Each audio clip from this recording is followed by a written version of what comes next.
ஸ்ரீமத் பாகவத மகாபுராணம் முதலாவது ஸ்கந்தம் 4வது அத்தியாயம். First ஸ்கந்தம் 4th chapter. வியாசரின் ஆசிரமத்திற்கு நாரதர் வருகை. வியாச உவாச்ச இதி ப்ருவாணம் சம்ஸ்தூய முனீனாம் தீர்க்க சத்ரினாம் விருத்த குலபதி சூதம் பஹ்விருஷ शौनको ब्रवीत्. शौनक उवाच सूत महाभाग वदनो वदतां वर कथां भागवतीं पुण्यां यदाह भगवान् चुकः कस्मिन् युगे प्रवृत्तेयं स्थाने वा केन हेतुना कुत संचोदित कृष्ण कृतवान् संहितां मुनिः. तस्य पुत्रो महायोगी समधृङ्निर्विकल्पकः एकान्तमतिरुन्निद्रो गूढो मूढ इवेयते.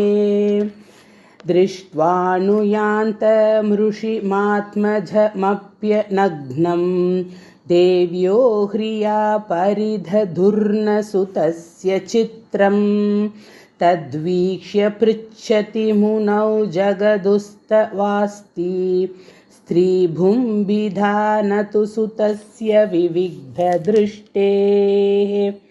कथमालक्षितः पौरैः सम्प्राप्त कुरु जाङ्घलान् उन्मत्तमूकजडवद्विचरन् गजसाह्वये. कथं वा पाण्डवेयस्य राजर्षेर्मुनिना सह संवादसमभूतात् यत्रैषा सात्वती श्रुतिः स गोदोहनमात्रं हि गृहेषु गृहमेधिनाम् अवेक्षते महाभागस्तीर्थीकुर्वंस्तदाश्रमम्. अभिमन्युसुतं सूत प्राहुर्भागवतोत्तमं तस्य जन्म महाश्चर्यं कर्माणि च गृणीहिनः. स सम्राट् कस्य वा हेतोः पाण्डूनां मानवर्धनः प्रायोपविष्टो गङ्गायाम् अनादृत्यादिराट्श्रियं नमन्ति यत्पादनिकेतमात्मनः शिवाय हानीयधनानि शत्रवः. कथं स वीरश्रियमङ्गदुस्त्यजां युवैक्षतो स्रष्टुमहो सहासुभिः.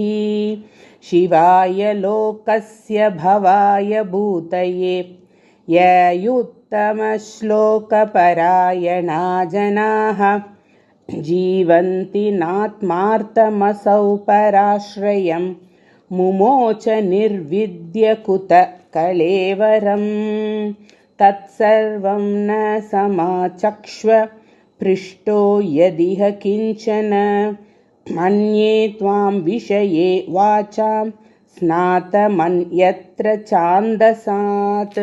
सूत उवाच द्वापरे समनुप्राप्ते तृतीये युगपर्यये जातः पराशराद्योगी वासव्या कलया हरेः.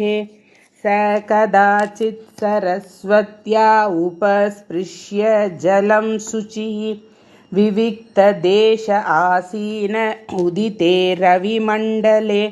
परावरज्ञः स ऋषिः काले नाव्यक्तरंहसा युगधर्मव्यतिकरं प्राप्तं भुवि युगे युगे. भौतिकानां च भावानां शक्तिह्रासं च तत्कृतम् अश्रद्धधानान् निस्सत्त्वान् दुर्मेधान् ह्रसितायुषः.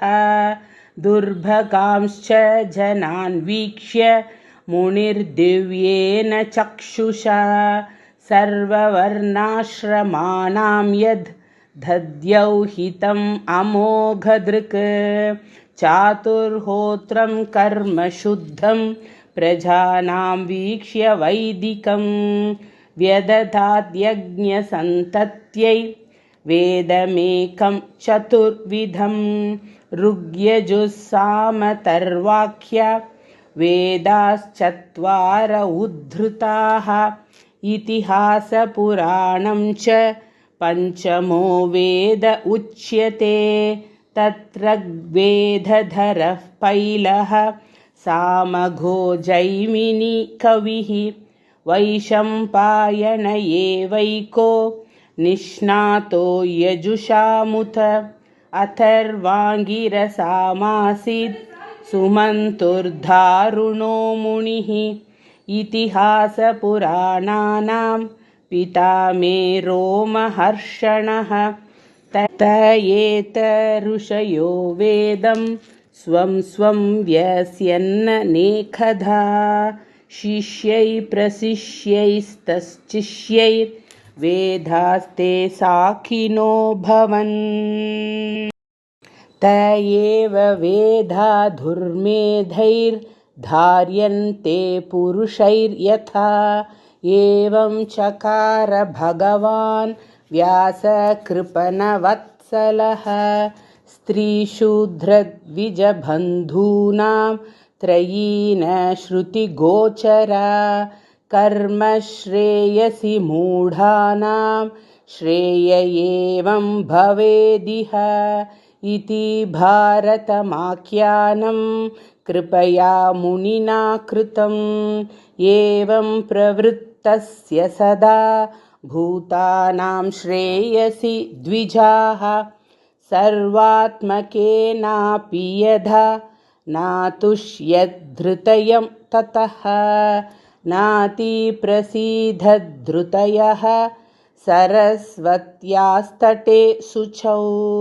वितर्कयन् विविक्तस्त इदं प्रोवाच धर्मवित् धृतव्रतेन हि मया छन्दांसि गुरवोऽग्नयः माणिता निर्व्यलीकेन गृहीतं चानुशासनं भारतव्यपदेशेन ह्याम्नायार्धश्च दर्शितः दृश्यते यत्र धर्मादि स्त्रीशूद्रादिभिरर्प्युत तथापि पदमेदैह्यो ह्यात्मा चैवात्मना विभुः असम्पन्न इव भाति ब्रह्मवर्चस्य सत्तमः किं वा भागवता धर्मा न प्रायेण निरूपिताः प्रिया परमहंसानां त एव ह्यच्युतः प्रियाः तस्यैवमखिलमात्मानं मन्यमानस्य खिद्यतः कृष्णस्य नारदोऽप्याघात् आश्रमं प्रागुताहृतं तम् अभिज्ञाय सहसा प्रत्युत्थायागतं मुनिः पूजयामास विधिवन् नारदं सुरपूजितम् ஸ்ரீமத் பாகவத மகாபுராணம் முதலாவது ஸ்கந்தத்தில் 4வது அத்தியாயம் முற்றிற்று.